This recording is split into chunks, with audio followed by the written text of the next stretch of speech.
Assalamualaikum warahmatullahi wabarakatuh. Perkenalkan, nama saya Den Juanda.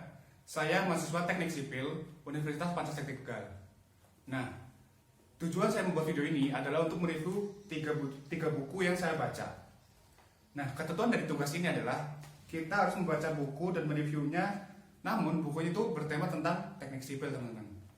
Nah, buku apa aja yang saya baca? Yang pertama ada buku Rekayasa Lalu Lintas. Yang kedua, ada buku Menggambar Teknik. Dan yang terakhir adalah buku Dasar Mekanika Tanah. Nah, sebelum saya mereview, saya akan bertanya nih, gimana kabar kalian? Apakah kalian sehat? Semoga sehat selalu ya. Di kondisi seperti ini, kita harus mematuhi protokol kesehatan, teman-teman. Kalau kita berpergian, kita harus cuci tangan, menggunakan masker, dan jaga jarak. Dan lebih baik lagi, kita tetap di rumah aja, teman-teman. Nah, daripada kita lama-lama, kita langsung review bukunya.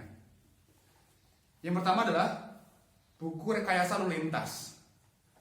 Buku ini ditulis oleh J.G.R. Wells. Nah, kedengarannya bukan orang Indonesia ya.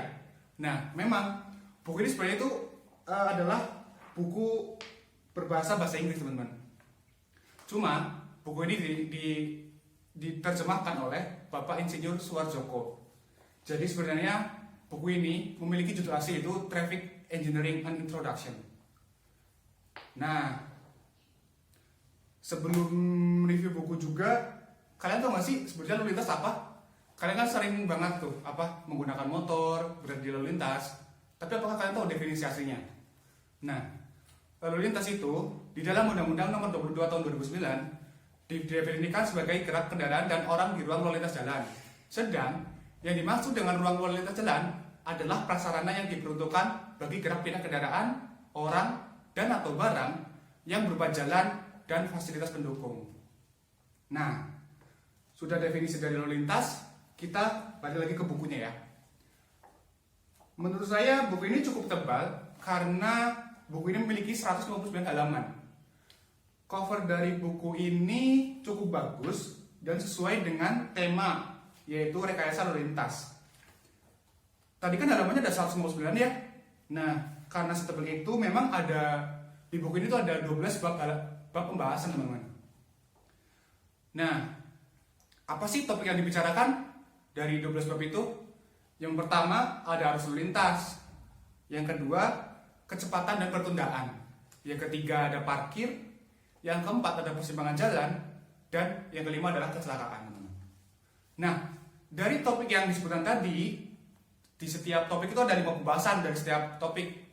Nah, topik yang pertama adalah survei lalu lintas. Berarti ada survei lalu lintas arus lalu lintas, survei lalu lintas kecepatan dan pertundaan, survei lalu lintas dan parkir dan sebagainya. Nah, yang kedua adalah pengendalian lalu lintas. Yang ketiga adalah pengaturan lalu lintas. Yang keempat adalah rancangan lalu lintas. Dan yang terakhir adalah keselamatan lalu lintas. Nah, itu isi bukunya. Untuk kelebihannya tadi sih, karena covernya yang bagus dan isinya yang cukup lengkap. Namun kekurangannya adalah karena buku ini dicetak tahun 1993, jadi banyak halamannya yang rusak. Namun, selama saya membaca buku ini, saya cukup menikmati kok. Karena memang buku ini memang cukup bagus untuk dibaca. Oh ya, tadi lupa. Ini buku ini diterbitkan oleh Pratara, teman-teman, di Jakarta, tahun 1993. Buku ini memang cukup lama, tapi masih worth kok buat dibaca-baca. Apalagi ilmunya tentang lalu lintas penting buat kita semua. Nah, itu buku pertama. Yang kedua, nah, lanjut ke buku yang kedua. Buku yang kedua berjudul Menggambar Teknik. Nah, buku Menggambar Teknik ini ditulis oleh Hasan Basri Siregar. Penerbitnya adalah Garaha Ilmu Yogyakarta tahun 2010. Sebelum kita review buku teknik ini, buku Menggambar Teknik, saya akan menjelaskan apa itu menggambar teknik. Nah, menggambar teknik adalah menggambar dengan menggunakan simbol-simbol yang sudah ditetapkan oleh standar penggunaan ataupun sesuai dengan ketetapan internasional yang dimana simbol-simbol tersebut dapat disebut dengan mutlak. Nah, menggambar teknik ini nggak gampang loh, karena gambar teknik biasanya digunakan untuk orang yang sudah profesional. Gambar teknik juga tidak hanya terdiri dari simbol, melainkan garis dan juga suatu tulisan. Nah, itu definisi dari menggambar teknik. Selanjutnya, kita akan mereview buku ini, teman-teman. Di buku ini, meskipun buku ini memiliki 5 bab. Yang pertama yang jelas ya, bab 1 pendahuluan. Pendahuluannya terdiri dari apa itu menggambar teknik dan lain-lain. Yang kedua ada bab 2 yaitu tugas menggambar dan membaca gambar. Yang ketiga ada bab 3 sistem pengikatan. Yang keempat gambaran permukaan tanah. Yang kelima gambar instalasi pipa atau pipe drafting. Nah, mungkin buku ini cuma punya 5 bab ya teman-teman. Cuma halaman di buku ini tuh termasuk banyak loh. Halaman di buku ini itu 146 halaman. Dibandingkan dengan buku lain, mungkin hanya sekitar 80 atau 100 gitu teman-teman. Tapi di buku ini cukup tebal karena buku ini mengandung banyak gambar. Nah, dari cover buku ini cukup menarik karena dari gambarnya yang bagus dan simple ya. Nah, sedikit cerita, sebenarnya saya itu dibandingkan teman-teman lain, saya itu lulusan SMA ya teman-teman. Jadi sebenarnya saya tidak tahu apa itu gambar teknik dan lain-lain sebelum saya kuliah di teknik sipil. Nah, alasan saya belajar buku ini adalah agar saya tahu loh, saya tidak ketinggalan dengan teman-teman yang lain. Karena kebanyakan teman-teman lain itu lulusan SMK teman-teman. Mereka sudah tahu apa itu gambar teknik dan lain-lain, sedangkan saya tidak tahu. Makanya saya merekomendasi buku ini untuk dipelajari. Nah, sebenarnya alasan apa sih kalian harus belajar gambar teknik? Yang pertama, dengan gambar teknik, kita bisa belajar untuk menyampaikan informasi dari si gambar. Jadi ketika kita menggambar, kita bisa menyampaikan informasi ke yang membacanya teman-teman. Yang kedua, untuk melatih kita untuk berbahasa teknik.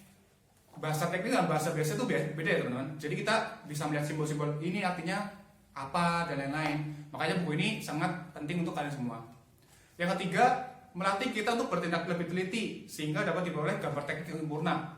Gambar, meskipun kita nggak bisa gambar ya teman-teman, cuma kita tuh bisa berlatih agar kita lebih teliti, agar gambar teknik kita bisa menghasilkan gambar yang sempurna teman-teman.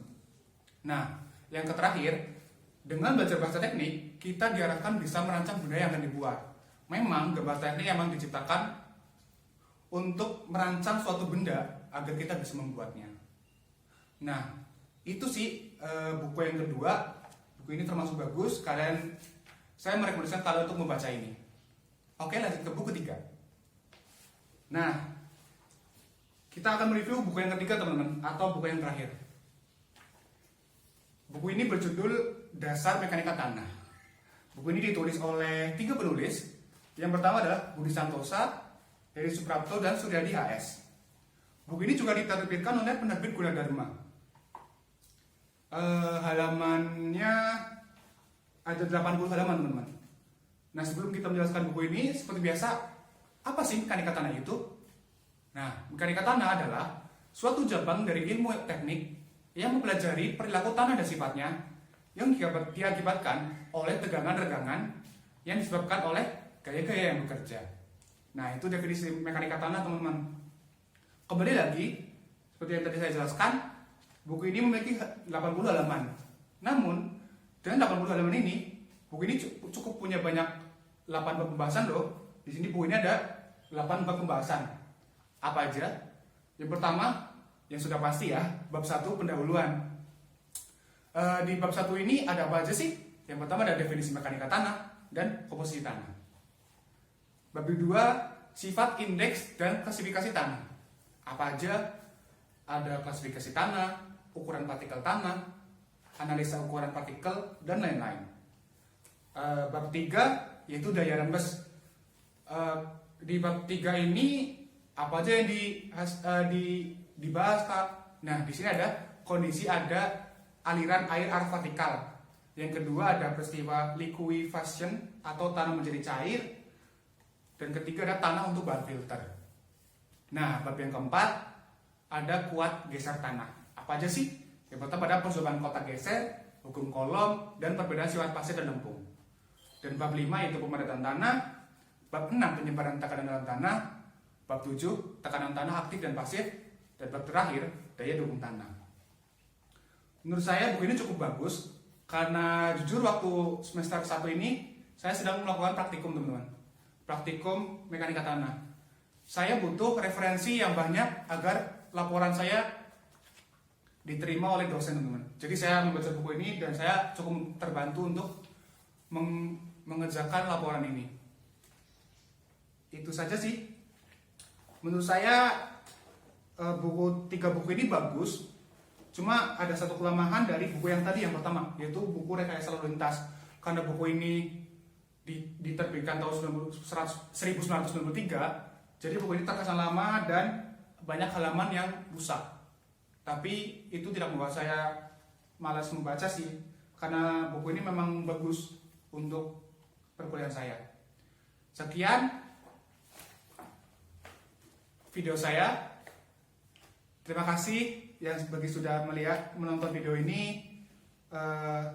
Bila ada kata yang kurang berkenan atau pengucapan salah kata, saya minta maaf. Terima kasih. Wassalamualaikum warahmatullahi wabarakatuh.